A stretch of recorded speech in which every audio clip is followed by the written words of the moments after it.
يعني ايزوتروزينوين ده شكل من اشكال فيتامين ايه، برضو عنده مشاكل خطيره جدا. يعني هو من يعني ده من افضل الحاجات اللي بتستخدم على الاطلاق، وده يعتبر يعني انت ايه من اكتر الحاجات اللي انت لو خدتها تقريبا الحبوب ممكن ما ترجعش تاني او ترجع بعد فتره طويله.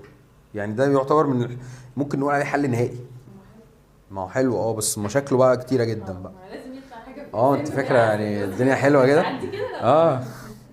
يعني هو بيقلل الافرازات، وطبعا شكل من اشكال الفيتامين ايه فبيقشر، فاللي بيعمل لك الاثنين بيقلل الالتهاب وبيقلل العدوى، فدي حاجه زي الفل. طب مشاكله بقى حوامل واطفال ورضع ما ينفعش.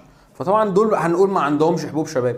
برضو ممكن يأثر على وظائف الكلى وظائف الكبد سوري، فممكن يعمل مشاكل في الكبد، فبالتالي ممكن برضو يعمل ارتفاع في ضغط الدم في المخ، فممكن يعمل انفجار في الاوعيه الدمويه. فطبعا ايه هي مشاكله الرئيسيه واكتر حاجه الكبد، وظائف الكبد بتعلى على طول.